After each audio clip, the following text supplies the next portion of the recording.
Hello and welcome to section 4.5 where we're learning about the addition rules of probability. In other words, we're looking at probability of the union of two events. So we're going to use addition rules to calculate probability. That's the objective for today. There are three properties of probability. For any event, E is going to be our generic event. The probability of E is going to be between 0 and 1 inclusive. For any sample space, the generic sample spaces can be a cursive S.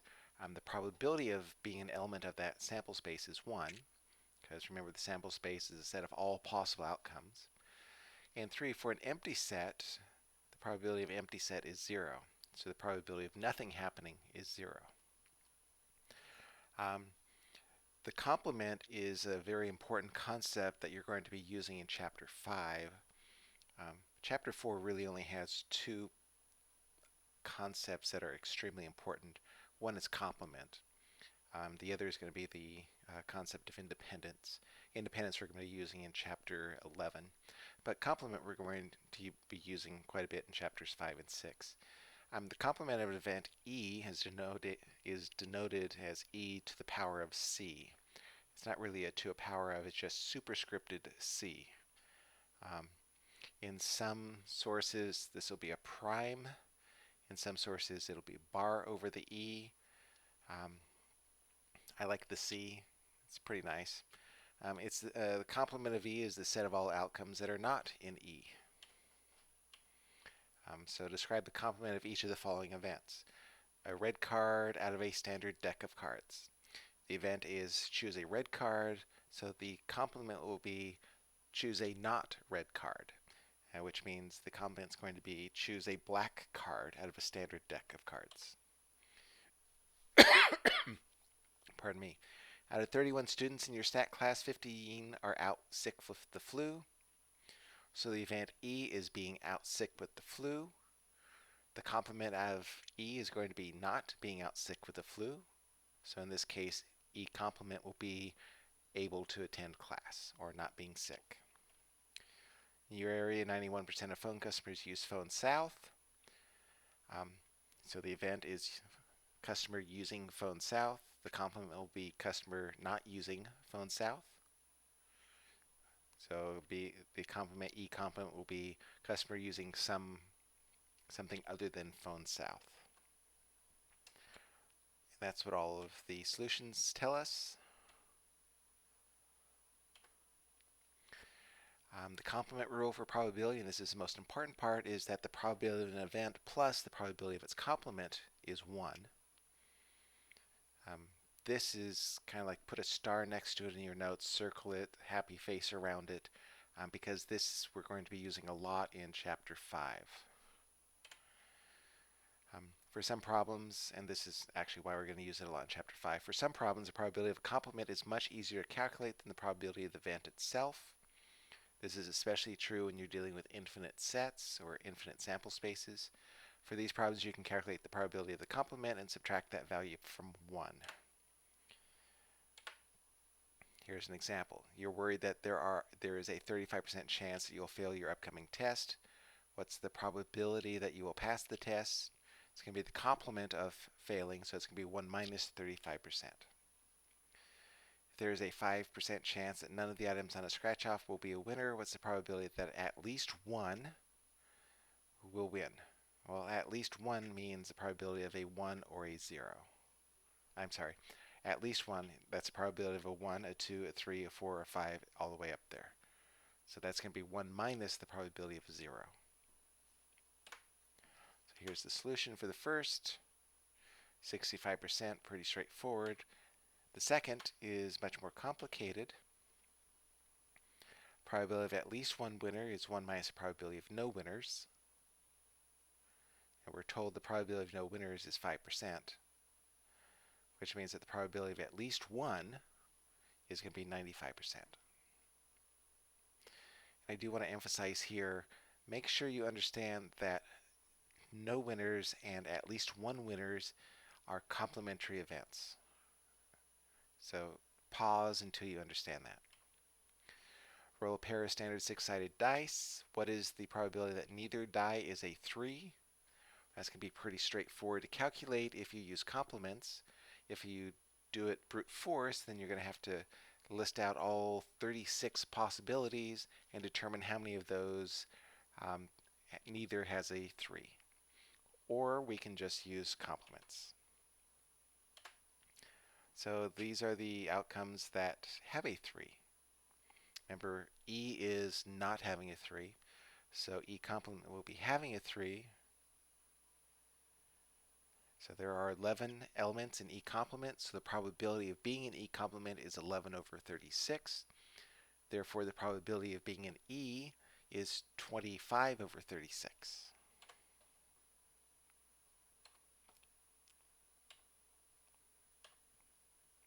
which is about 70%. So you have about a 70% chance of rolling 2 dice and not getting a 3 on either one.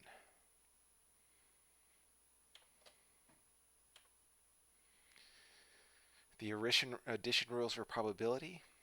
This is the addition rule for probability. There is a simplification to it that may be useful or may be allowed, but this is the rule. And the probability of, given two events, the probability of being in event E or in event F, or both, is just the probability of being in E plus the probability of being in F minus the probability of being in both.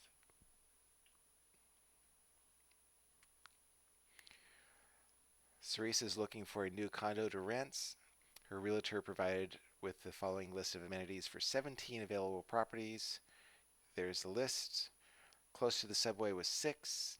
7 were low maintenance fee. 5 had green space. 2 were newly renovated. Close to the subway and low maintenance were 2. So 1 and 2, there were 2 in that, which meant that there were, green space and newly renovated was just 1. If Cerise's realtor selects the first condo they visit at random, what's the probability the property is either close to a subway or has a low maintenance fee? Close to a subway we'll call E, low maintenance fee we'll call F. So let's verify that the realtor has accurately counted the total number of properties.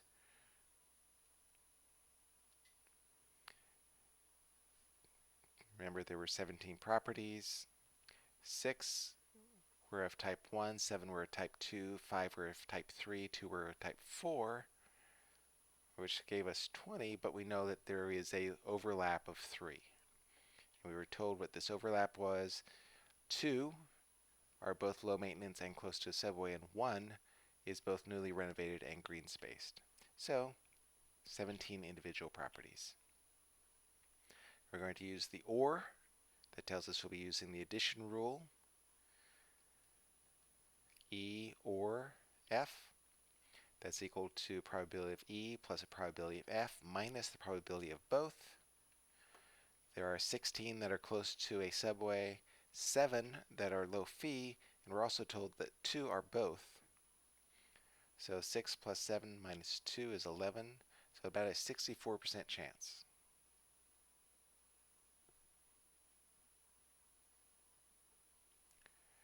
Suppose that after a vote in the U.S. Senate on a proposed health care bill, the following table shows the breakdown of the votes by party. 23 versus 21, 43 versus 7, 2 versus 4. If a lobbyist stops a random senator after the vote, what's the probability the senator will be either a Republican or voted against the bill? So either a Republican or voted against the bill. That's just going to equal the probability of it being a Republican, 50, plus the probability of voting against the bill, 32, minus the 7 that were counted twice, divided by 100 or whatever.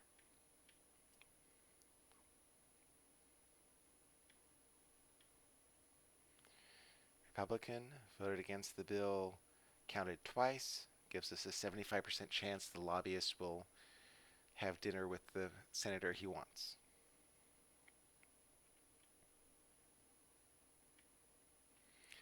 Roll a pair of dice. What's the probability of rolling either a total less than 4 or a total equal to 10. Total less than 4 will be E. Total equal to 10 will be F. We want the probability of E or F. That's just the probability of E plus the probability of F minus the probability of E and F. Less than 4 plus the probability of 10 minus the probability of less than 4 and 10. Well, what's the probability of it being both less than 4 and equal to 10? Well, that's 0 because this is the empty set. And from our 3 requirements for probability, that means that this probability is equal to 0. And we just pay attention to the first two. In other words, less than 4 and 10 are mutually exclusive events. One can happen, the other could happen, but both cannot happen. So there's 3 that are less than 4, there's 3 that are 10, so it's going to be 6 out of 36.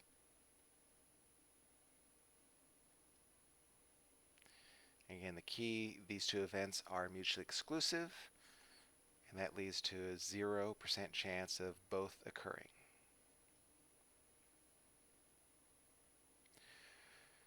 If events E and F are mutually exclusive, then the addition rule is much easier. And apparently, Hawks didn't give us the formula. It's just the probability of E plus the probability of F. There's no need to subtract off anything because what you're subtracting off is just 0.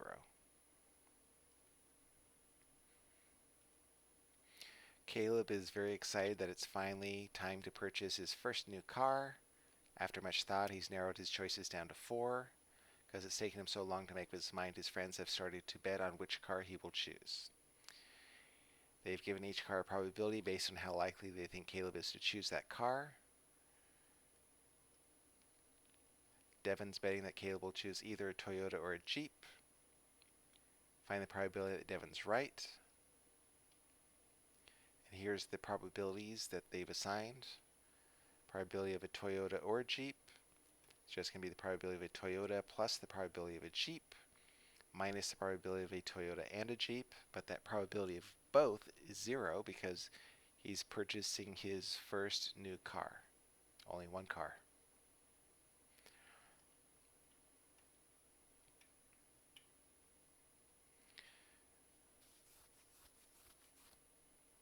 So Devin has a 75% chance of correctly picking which car Caleb will buy. Example 416, we're going to extend the addition rule to more than just 2 events.